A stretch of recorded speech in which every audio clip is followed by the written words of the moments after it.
And we're live. Welcome everyone to the Sprint Agile Show. Now, we are changing the Sprint Agile Show to the name of the Sprint Agile Show to something else. We will be calling it Zoom Out. So it will be Zoom Out by Sprint Agile. You may ask, why Zoom Out? Well, I'll let you figure that out. So today we are going to talk about product strategy.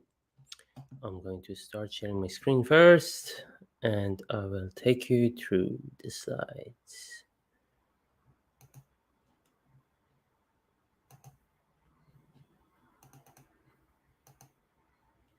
Great. So product strategy.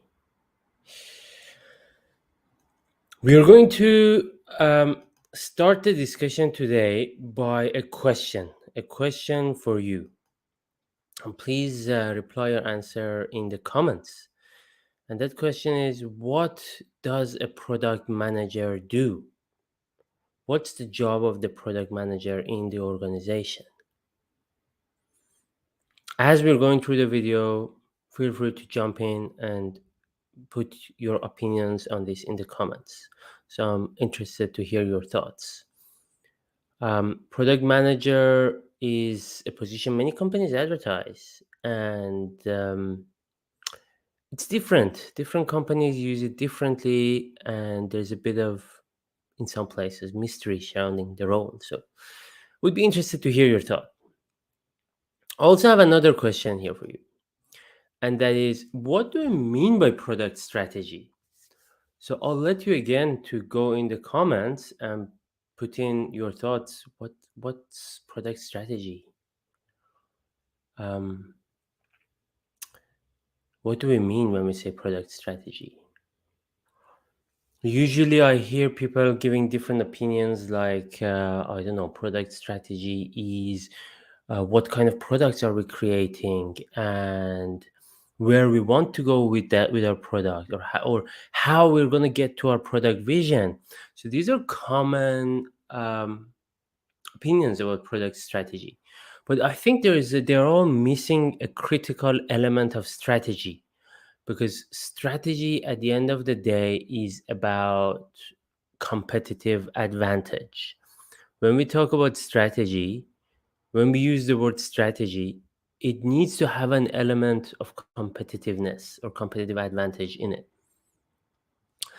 Actually, the word strategy even comes from, if I'm not mistaken, the word strategos from Greek, which has to do with how generals in war, they organize and make decisions and strategically sacrifice some troops to gain advantage in a different front of the battle. So it has a long-term, bigger picture element of it, definitely, because those smaller competitive tasks would be more of tactical tasks, but those bigger tasks which are going to give you a competitive advantage over your competitor or your rival, those will be your strategic things to do. So in my opinion, product strategy has to have an element of, we've got so many products in the market, and even if there are no other products, there's customer expectations, and how do we basically win in this situation? How do we ensure our product is taking the attention it deserves and is driving value to our customers? Okay. Now, there are 5 skills that I think are super important for mastering product strategy. So anyone who wants to master product strategy needs to learn these skills and master these skills. Number 1 is design thinking, and this is pretty much a toolkit for you to use empathy to drive product design. It's also a very, very, very valuable tool to foster and encourage creativity and innovation in our teams. So basically, it's a problem-solving approach that is super valuable in when we are coming up with a product strategy. The next one is systems thinking. So systems thinking is pretty much having a bigger picture, being able to see the bigger picture. And if strategy is longer term, bigger term approach to solving problems, so we need to be able to see that bigger picture and um, basically understand the unforeseen consequences of our decisions over time and space. Super important. Now, market research, this is pretty much the most important skill and the primary driver of product strategy. So market research help us understand how markets would react and gain better understanding of the markets. Now, it's important to know that market research is a statistical approach to the behavior of the market and less of an individual thing. So you need to understand and need to learn a little bit about statistics as well when we're learning market research. Now, user research, on the other hand, is more focused on the individual. So you could come up with your user personas and journey maps and things like that for your user research. We will talk about a lot of tools in these areas now. I'll introduce them to you, and then later you can go and learn more about these tools. Now, finally, how to create roadmaps. Well, some people may say roadmaps, is not that much of a strategic thing, and it's more of a tactical thing. But I would beg to differ differently, because an important part of strategy is the timing.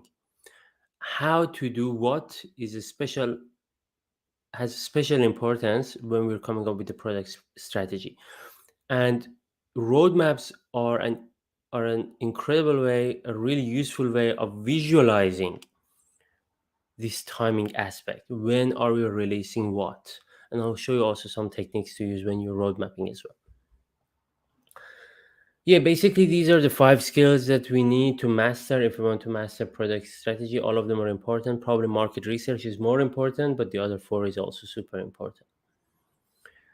Now, what I'm going to do today is going to show you a number of tools that you can use in order to come up with better product strategy and drive your product design. But I'm only going to introduce them to you, name them, and tell you what they are. At the end of the day, you gotta go and practice with them. Just like any other tool, it needs practice, it needs training. We do provide training for these tools as well. Um, so if you're interested, reach out, and we have a 3-day product management course which takes you through these tools in details. But today we are only going to name them. Now, the first one is the diffusion of innovation. So the idea is, usually when we have an innovative idea, when we take an innovative idea to the market, there is a fraction of people who immediately buy it. They're super interested. So we've got innovators and early adopters. So innovators are the type of people who would, line up in front of an Apple store from the night before. So they're the first person who buy the new iPhone, right? And then we got the early adopters. So these definitely want it, but they don't want to line up in the store, for a night in the middle of the night. But they're going to go in next week to get it. Then we have the early majority, and that's the people who are going to buy it definitely, but not super excited about it. Then we got the late majority. So pretty much market penetration is done, and most people are buying it. Then we got people like me who are the laggards. So these are people who are going to buy it because they have no choice. Now, the idea is you put this on a board and you take sticky notes or a Miro board or a virtual board as well, does work, and you identify the groups of people which which fall in your super fan category. So your super fans are your innovators and early adopters. You could identify the other ones as well, but what we want to focus on is the super fans, because this 16% that you see on the left hand side, these are the people that if you get them, and it's pretty easy to get these people, you are going to start saturating the market and your product is going to start taking a momentum of its own. So it's super important, especially at the early stages of product development or product release, that you focus on your super fan. Don't try to convert the skeptics. Focus on the people who already have a tendency bias toward your product. Now, then the question is, how do we cross the chasm? So You got your innovators and early adopters, the first 16%. How do you go to the rest of the market? How do you progress to that early majority group or cohort?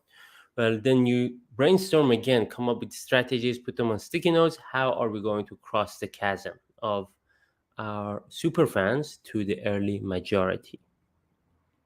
By the way, feel free to drop your questions in the chat if you have any, and we will answer them.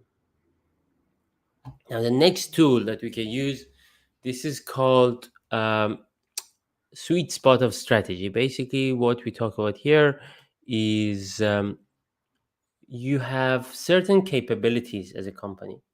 Your competitors have an offering, and then you got the market need. Basically, where you want to focus on that sweet spot of strategy is where you have capabilities and there's a market need, but there is no competitor offering, right? So you see this green area in the Venn diagram, that's where you want to focus on. You could focus on other areas, like, for example, when you have the capability and there is a competitor offering, but in that situation, you're going to fight, right? It's not an easy win. So it's best if we can focus on where there is no competitive offering. Of course, if you go somewhere that you don't have the capability, you're going to lose, right? So we don't even talk about that. Now, this one is an interesting one. So where you have capabilities, but there is no customer need. So you see this sign says potential waste. Why doesn't it say absolutely waste, completely waste? Because some innovation happens in this area, and that's where new markets are created. When there is currently no need, but you can innovatively create new markets so that in future you create a customer need in that area. This is a different ball game. Again, it's not easy. So probably the sweet spot of strategy falls within that green area, which you know there is a market need and you have a solution for it. You can solve it, and no one else has that solution. That's your sweet spot of strategy. Again, you brainstorm, use sticky notes, put them on these spots, and identify your sweet spot of strategy. Next tool is called market segmentation. This is a super valuable tool when we talk about product market research. Basically, what we do here is we identify the total available market, serviceable available market, and serviceable obtainable market. So let's say you're a B2B business. You're creating a product for businesses, and you're selling to businesses. So what you do is you identify what are the companies that are in your total available market. Then a subset of those companies would you be your serviceable available market. So these are the people that you can service, and then become serviceable obtainable market. That's a subset of the serviceable attainable market that you can actually obtain. Maybe you have a chance, maybe your competitors haven't gone there, but maybe your competitors are there, but you have better value proposition, and then these are the people you're going to focus on. And then you have a percentage of this obtainable market penetration, and that becomes your basically customers. And then once you've identified these, then you can do some back of the envelope calculation to figure out what's the size of these markets. Like here, this example, this is a transport example, transport product or service, and it's catering to medical services, manufacturing, retail and printing, food delivery, specialized items, right? And then you identify your various market segments, and then do a quick back of the envelope estimation by calculating number of companies, how much they're spending on transport and things like that, and you figure out the market size, basically. Next tool, this is a user persona or a customer persona. So you can use this tool to identify and learn more about your customers or your users. Now, of course, you know the difference of a user and a customer, right? Customer pays for it, user uses it. It may be the same person, but maybe a different person as well. So you may need to do persona for your users or for your customers. Now, the important part of making personas is you don't sit in a room and brainstorm and identify personas. This has to be real. So you have to go to the field. You have to talk with real customers or real users.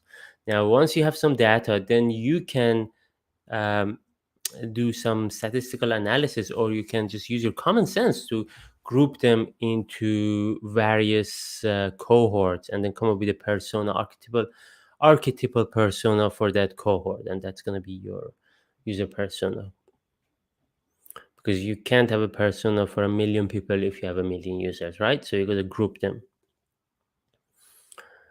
Now, once you have your persona, you want to build empathy with this persona, so you do empathy maps.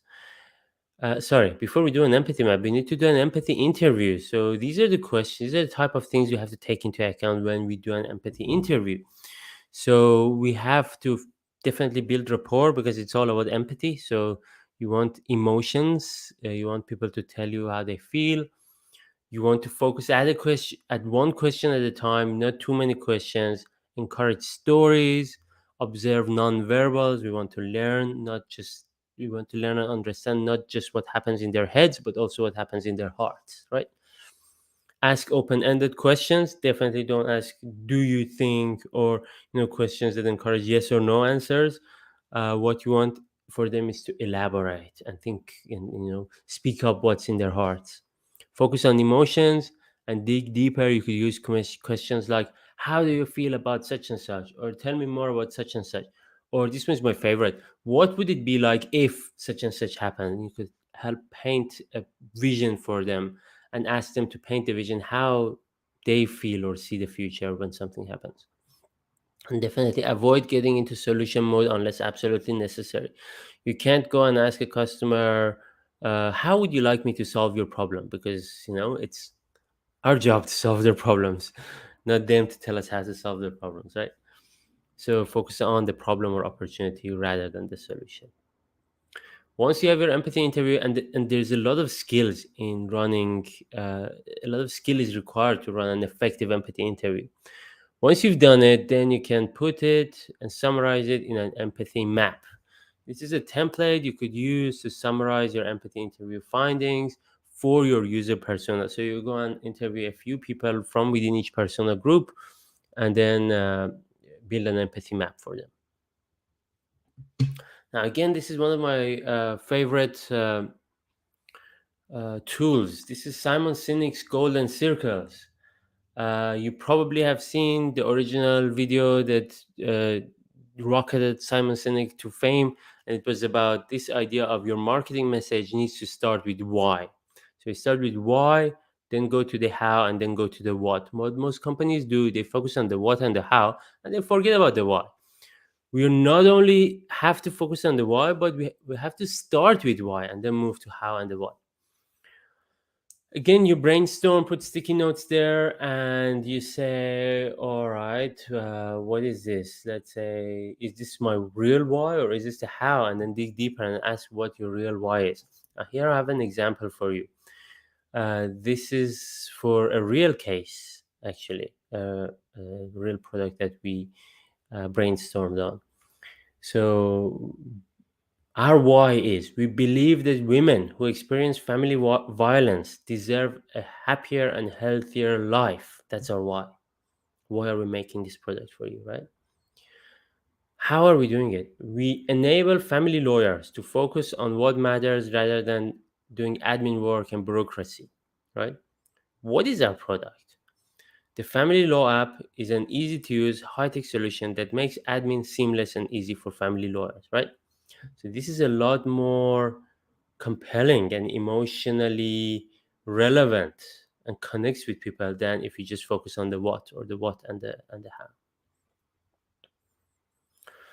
how. Now, our next tool is value proposition canvas. So we have our empathy map, and then what we do is we lay it down here, and then we talk about how are we providing value, what's our value proposition for the customer needs and pains, basically.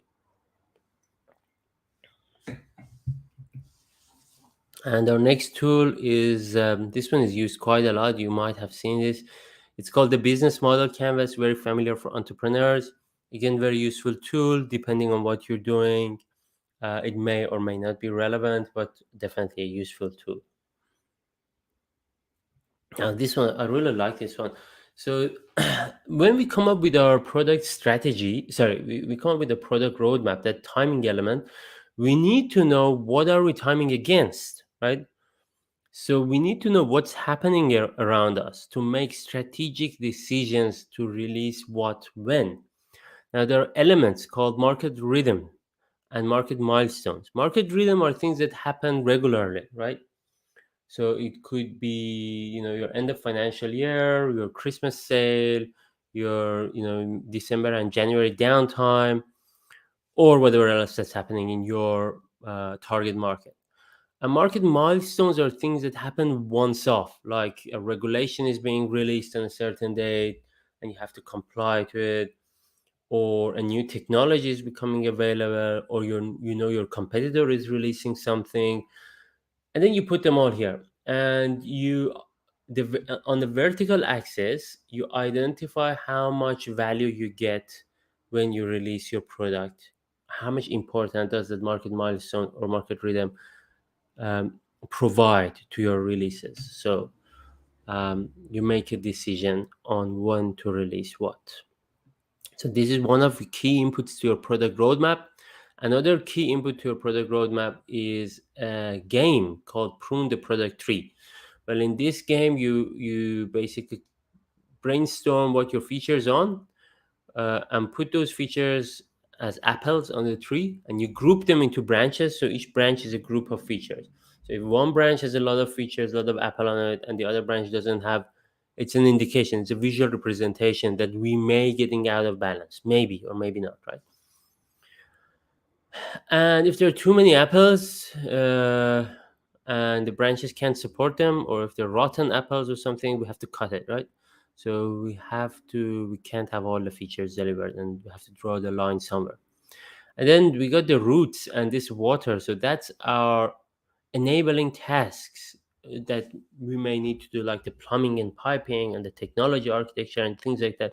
Work that needs to happen in the background so we release features. Not everything is visible to our customers. And there's a lot of technology background, that technology work that needs to happen on the background to support those feature delivery. Again, this is a great visual representation. And now once we have this and our market rhythms and milestones, then we can come up with a product roadmap. Again, product roadmap is a double-edged sword. We have to be careful. It's dangerous tool.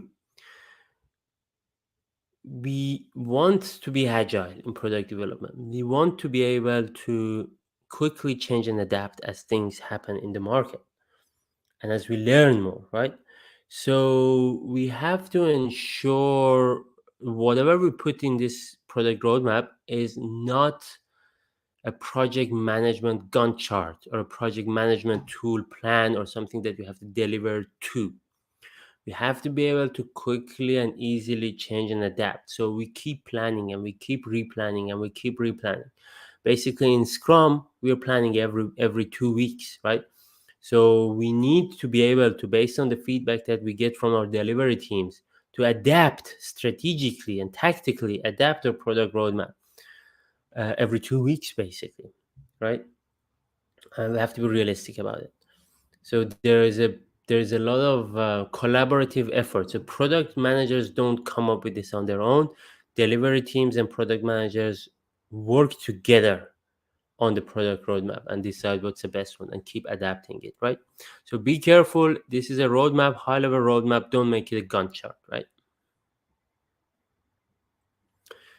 Another really important tool is called WSJF. Now, people have mixed feeling about WSJF, but let me tell you this one, they don't know when it should be used. Of course, you don't want to use WSJF to prioritize your stories in a backlog, right? That you don't want your product owners to use WSJF to prioritize your stories. That's not how you should use this tool.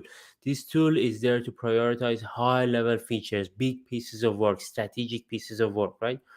So we have to be careful, because if we don't use the tool for the right purpose, we're not going to get the benefits of it. The tool is a great tool when used the right way, to identify the priority and order of high level, large scale strategic features, right? So it stands for weighted shortest job first. Basically, what you do is you identify the parameters that are important to you, right? So let's say we want to have a conversation about which features should we release, and one of the features is important for our customers. The customers would love it. Another feature, the customers may not love it a lot, but it generates a lot of revenue for us. And then we have another feature which is maybe a compliance requirement. The government makes us do it, and if we don't do it, we're going to get a fine for it, and it's going to cost us a lot of money. And then maybe there is another feature which is a technical enabler, and it doesn't even show up anywhere in the customers don't even see it, right? Which one should we do first? We can't really, we're not comparing apples with apples there. We're comparing apples with oranges. So what we do is we identify the parameters that are important for us, say compliance, money, customer value, and technology enablement, for example, whatever that is. And you estimate these numbers. You could use various techniques for estimation. You could use modified Fibonacci, or you could use 1 to 10, or you could go down the difficult path of Don Reinstein, who originally created this concept of cost of delay, and just calculate the dollar value, non before tax profit that you're not going to make every month if you don't release this feature. But that's a bit more complicated. And then basically you quantify those, divide them by your job size or estimate or cost or whatever that is, and then you get a number. Because you're dividing it by your job size, you will get the easiest thing to do comes up first. The lower hanging fruits become easier and higher priority to do. Of course, you got to come up with the right parameters for your context. So don't use these parameters. These are just examples that I have here. And two important things is we have to go vertical each column first. We don't go horizontal. And we have to ensure every column has a baseline. So we need to identify the smallest item in the column, and that is going to be our number one, or baseline, basically, whatever that is. We estimate everything based on that. Now, there are a lot more tools that you can use. Here is a list of some examples, some other tools that we talk about. Again, I'm not going to get into the details of these tools, but they're there as well. We talk about it in the product management course that I talked about earlier. And this is going to be, if you're interested, reach out to me and I will send you the details of how to register for the courses. That's it basically for today. And let's see if there are any questions. We haven't received any questions, and feel free to post in your questions in the chat and I will reply to your questions. Hope you enjoyed it and have a great day. Thank you.